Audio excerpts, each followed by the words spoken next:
I'm on the Board of Trustees, and we have some other members of the Board of Trustees here. Ann Butler has been on for how many years? 9. 9 years. Duncan has been on for 100 years. He's back there. Duncan McNeish. And his wife Deb is not on the Board of Trustees, but she's on our planning committee. And Pam Coburn has been on, what, 3 years, 4 years? I'm not too sure. And I'm the newest, and they, because I'm the newest, they made me chair.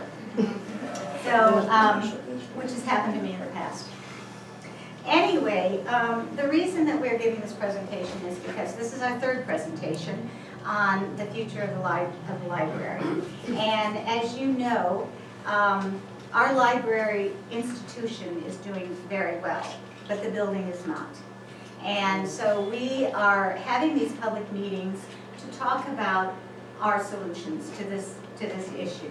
We've done, for the past, what, Duncan, 4 or 5 years, done many studies, as you may have read about, from fire inspectors coming and telling us how we are not compliant with different things, and ADA, we're not ADA compliant. And so it was time for us to really sit down and seriously decide what we're going to do. And that's what this program is about. We have had, as I said, this is our third presentation, and we've sent out surveys and had people do surveys telling us what the community thinks we should do. A lot of people are very emotionally attached to this building, and they need to know why we are even considering another possibility. And so I think we'll just go through the slideshow. Is that okay with everybody, or do you want to add some things, Duncan? No, No? not at this point, sure. Or, no? Ann? You got a button pusher? I got a button pusher. Well, I think our themes are space and access. Oh, One you of the got it. problems is There's your button pusher. we're very overcrowded here. And everybody here and knows, I'm pretty sure, you're all library users. We see your wonderful faces all the time.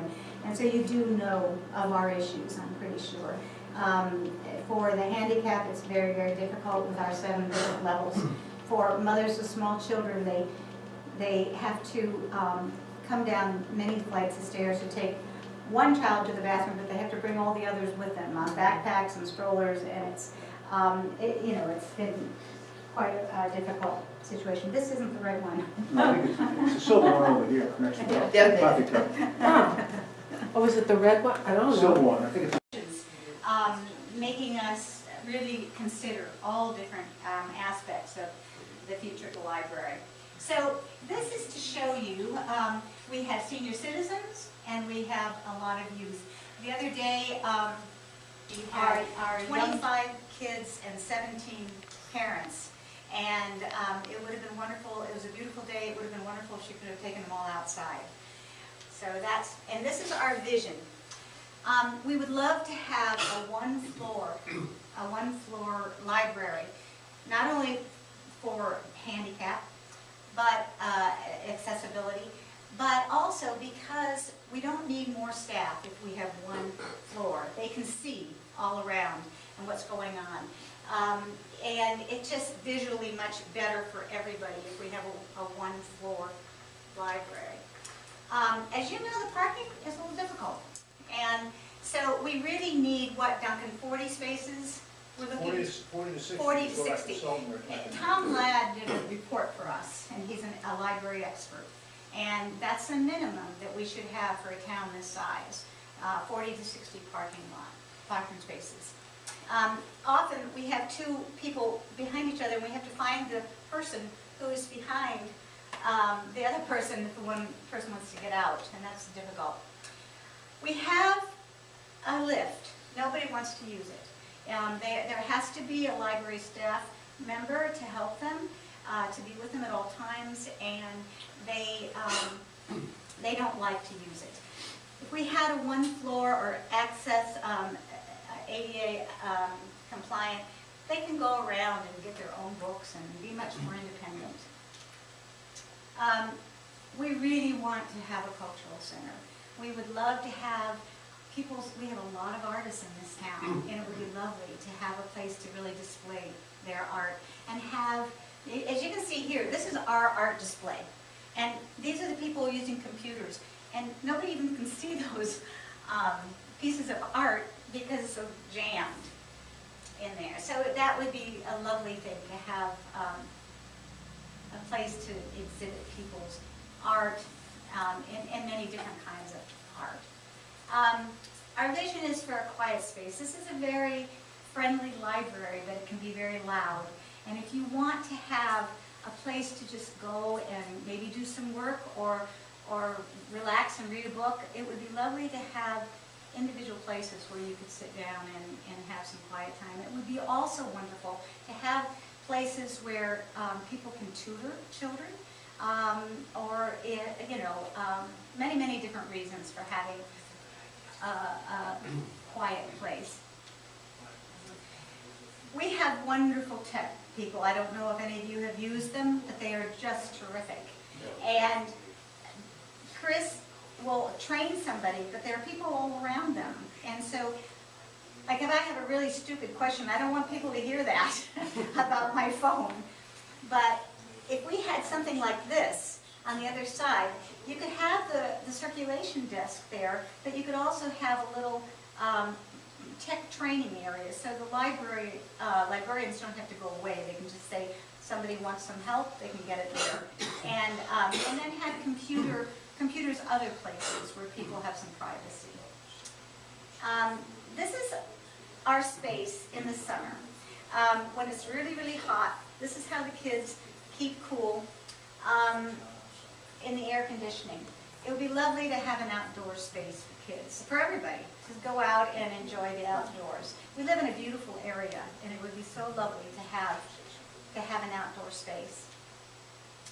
Okay, 76% of Meredith residents hold a library card, and 4,725 residents hold a library card, 619 are non-residents. These are just statistics, these are usages. We have 53,498 annual visits to the library. We have 5,070 annual PC computer terminal uses, 6,200 Wi-Fi uses, 80,597 items circulated, and 482 in-house library-sponsored events. So I don't know if you've ever been, I'm sure you have been to some of our programs. They are free, they are wonderful, and this room is not very large to hold all the people that want to come to these programs. So, go on to the next one. In May of 2015, trustees hired Thomas Ladd, I mentioned before. He's a library consultant and trainer to prepare a report exploring the library's future service needs. And he recommended changes to meet Meredith needs for future decades. We don't want to build a library that's good for 25 years. We want to build a library that goes into the future, further than that. July 2015, his final report addresses the current and future space needs for our library services. This library is 7,800 square feet, some of which is not usable. His recommendation is that we have 14,000 square feet, and the need for handicapped patron access and expanded parking. We need 3 to 4 acres of land to allow for future expansion. This is one of the most important elements of our search for what we should do, whether we should stay here or whether we should move, because those acres are necessary, not necessarily for the building. You don't need that much for a 14,000 square foot building, but for what goes on outside the building and future expansion. And as we said, the proposed parking is 34 to 69, 40 dedicated spaces. Often people use our parking lot on a busy Saturday, and our patrons can't use it because they're already the few places that we do have. So the Meredith Public Library Board of Trustees and community members we're working to define our vision and work with the architect and concept design for either expanding the existing or library or creating a new public library on a new site. We have hired a wonderful consultant. He is with LaValle Brandsinger. He's done these pictures, and he is helping us determine and go through the process. So he has been really wonderful to help us look at all the problems and all the possibilities. So, a lot of people said, why do you need 14,000 square feet? Okay, the seniors make up a large portion of the library patrons, and that population is growing, as we all know. This town is becoming older and older. And I have met many people who cannot use our library. They cannot do the stairs. And it's very sad because this library was a very important part of their life for many years. Space is needed for current library activities, plus growing needs of tech support, training, collections, and community activities, cultural presentations. I mentioned the different programs that we have, from Mary Lincoln to Paul Revere's wife to all sorts of different programs that we have down here, and we need a larger space to accommodate so many people that would like to come to those free programs. As we mentioned before, the tech support. So many people come to our library, use our computers, our technology, to get help. Chris and Matthew are always helping people with their issues on computers and cell phones and whatever. We also need quiet spaces, as we mentioned before, for tutoring, meeting rooms, community spaces to work and to socialize. Many people take courses online, or degrees online, and they're pretty alone if they're taking it at home on their computer. And it would be lovely to have them come here to a library with other people who are doing the same thing, just so you have that socialization. Children's room, we need 1,400 square feet. As I said, we have 25 kids down here with 17 adults, and that keeps growing. We have wonderful youth programs that could be expanded. Meeting rooms, 1,500 to 2,000 square feet. We've already discussed that. The staff and director's office. If anybody's been in Erin's office, 2 people can be in Erin's office at one time, and she needs a bigger office. All of them need bigger offices. If you go behind the desk, where all the offices are, they're tiny little cubicles where they have hardly any room to work. A teen room. Many people will say, well, we have the community center. But the community center is a recreational facility for teens. The library is a cultural and educational facility for teens, and they need that. And we have a wonderful youth librarian who has so many programs, and now he's got the teens mentoring younger people and younger kids, and there's so much potential there if they have the space. So, book sale room. I know you know about the book sale. We all probably know about the book sale. For many years, we volunteers have lugged those books from the book room into this room and back again. We now have the Boy Scouts helping us, but I tell you, my back suffered from carrying those books. Dan too, yeah, okay, yeah. I give my husband some credit on that as well. But at any rate, it would be wonderful to have a perpetual book room where people could go in and see what books are there and give a donation and leave. I mean, it would be just lovely to have that as a perpetual book sale room. And quiet study rooms we talked about. Bathrooms, collections, adult seating, and technology. We have 2 bathrooms, and mothers have to go from the top floor down. How many flights? I don't know how many flights it is. You can count them. 3. Yeah. So that's another issue. Well, we just talked about this, but the community needs as many spaces for teens as possible. With the problems teens are facing today with drugs and all sorts of other things, they need a safe haven. The library is a wonderful place for a safe haven. They also need the cultural, the educational, and the literacy needs. Okay. So the result of our 2014 outreach to the community wanted to know, the reason we're doing this now, all these presentations, is because we've been very diligently studying the results of our 2014 outreach on our master plan committee.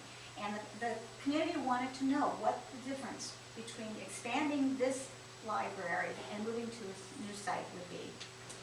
So let's go over the pros and cons. The pros, to renovate this library, is that it keeps the library in a historic building in the village. What does the town do with the building, with the library, if the library moves? The cons. Cost is a minimum of 25% more. Some of them are saying 1.5 million, and that isn't for maintaining the historic part of the building. So there's that. This is not, I just said that. Okay, expensive. It's more expensive to maintain a historic building going forward, and there's no more room for expansion. Even if we bought up property around us, it does not fulfill the needs for future expansion. What if we stay here? What can we do to rejuvenate our historic library? What are we prioritizing? Historic building, library programming, both. What is the maximum cost target? So here we have it from 2008 to the present. But Doctor, do you want to talk about this? The 2008 to present major library trust building maintenance expenses, if you look down at the bottom there, you'll see, I think it's 163. 3,057. That is in essence what we have spent with the town, from the town budget, in order to be able to, from our trust money, excuse me, and sharing with the town, with the select board, to pay just for issues that have nothing to do with services or programs for the public and for patrons. It's to maintain a building that is now almost 120 years old with very serious preservation and maintenance issues. Some you can see, some you can't see because they're attic, they're basement, they're elsewhere. Code violations that we've had as a result of all the studies we've done. And so you can see that amount. And then the one on the right is what's come to us through the town budget, through the annual town budget, having used some of that money to maintain and preserve, or at least to band-aid up some of the problems we have. You see the chairlift, you can see furnace repair, AC repair. Some of those things are key and critical to the operation of the building, certainly for comfort and certainly for ventilation, etc. So when you look at it all, both of those together are about $420,000. In 2012, we had Norman Larson, who's an architect with Chris Williams Architects here in town, do a study for us called a Historic Buildings Conditions Assessment Report. And he said, that's back in 2012, in April, a little over 4 years ago now, that to take care of all the preservation and maintenance needs in the library then, 4 years ago, it would cost us between $300,000 and $500,000 to do it. That $419,000, $420,000 figure is not too far from the top line then of $500,000, but you can add 4% to that $300,000 to $500,000 figure for every year we've gone forward since. Okay. So the option 2 is a new building on a new site. It's the least expensive solution. Building will be more energy efficient, which is less costly as we go along. It allows for future expansion beyond the 25 years. We're looking for sites closer to school and community center, near the village, or sites that might link parts of the town together with 3 to 4 acres of land. Many people, and some of these, not many people, a few people in these programs have said, well, don't do anything. The library's been there since 1900. It served the purposes. We don't need to do anything. And that's not an option. The top 2 floors are out of compliance with the fire regulations. So the youth, when they used to have programs for the children, correct me if I'm wrong on this, but if they had programs for the children in the children's room in the attic, now they have to have it down here. So that limits how many programs we can have down here for adults and anybody else. We're not ADA compliant, no parking. Our community will continue to spend more to repair, maintain, and operate our library if we were to do nothing. Actually, can I just say, Yes, please. to operate the building, the library itself is separate in my mind. And if that's what the town votes to do. Any of you people can jump in here anytime you want. So new versus renovation costs. We're looking at approximately $4,200,000 to build on a new site, but $5,600 or more to rejuvenate our library. $5,600,000. 5 million, did I say 500? Yeah, well, you know. 5,600. Hopeful thinking, or some wishful thinking or something. Is that Does the cost? 4.2 include the cost of the land? Land, yeah. No, no. Uh-oh, that's in. Okay, that's it. Questions? We have a whole slew of trustees here who can answer questions. No questions? We do have surveys, so we'd love for you to fill out. Let us know what you think. Please. And Was that the same survey that was handed out at the first meeting? it's It's different, it's a modified little different. slightly. It's modified a little bit, and we'd love to. This be a to bonded have you- project? Well, hopefully not, or partially. The trustees are committed to raising as much money through a capital campaign as possible. And we will do everything in our power to raise most of the money for that. We would like to avoid that, the bonding. Anything else? We really appreciate your coming. I'm sorry there weren't more people, but it's kind of nice having just a few. Yeah. Where, if you build a new library, where is 3 to 4 acres of land We're open to suggestions.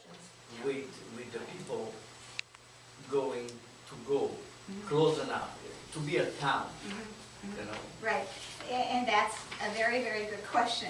We have a site committee now who is looking at all different possibilities. And through these public meetings, we're getting suggestions from people as well as to possible property. It's difficult in town, right in town, because there's not a lot of land, but there may be some out there that we don't know about. But there are a few pieces of property that we are looking at very seriously that are very close to town, but not here in this, location. So we're working diligently on that, and we won't know the answer to that for a while. We'll just keep looking. We do know that the community would like us to stay as close to the town of Meredith as possible. So, the village. So, anything else? Well, we have another public meeting, if you didn't get enough information today, on the 19th, and that will be our final meeting, our final public meeting on the 19th, At the community center at 6 p.m. at the community center at 6 p.m. So after that, what happens? We will make a decision, the trustees will make a decision as to whether we stay or go. We won't have a decision as to where, but we will have a decision on whether we will. And that, Aaron has compiled our surveys, and we will continue to compile the surveys, and that kind of tells us what decision we need to make.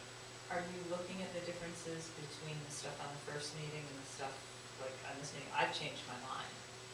On what I wanted in the first meeting, after having to think about all of this over the coming months, I've totally changed my mind on there. Before it was, I'll come out and say it, before it was like, okay, let's do an addition, let's keep it in the village, and now it's like, no, just. The first We need meeting, one. the issue was with the first meeting, we tried to lay out the possibility to have people think about that, because it's an emotional issue for many people. And one of the things that we would like to make clear is that the building is not the library. The building is a place for the library to be, but the library's institution is what we need to help and preserve. And I understand that, Yeah. but if you're using the survey that I filled I know. out the first No. time, now I'm We like understood completely that. opposite. And we had Yeah. a second meeting, I don't know Yeah. if you got to go to the second meeting, but we laid out a lot of these facts. How much it costs to maintain this building, the issues. So it was kind of a progression, and, it's unfortunate everybody should have gone to all the meetings so that they could follow the progression. But there are many people like yourself who have changed their minds because we did give the facts. We didn't want to sway anybody one way or the other. We wanted to give them the facts. So we hope we've done that. And I find that the community is very supportive in helping us do this. I do think we are still incorporating all surveys in our analysis, and you make a very good point. Yeah. Right, um, right. That perhaps there are more people leaning towards a newer facility that have changed their mind. Right. So our percentage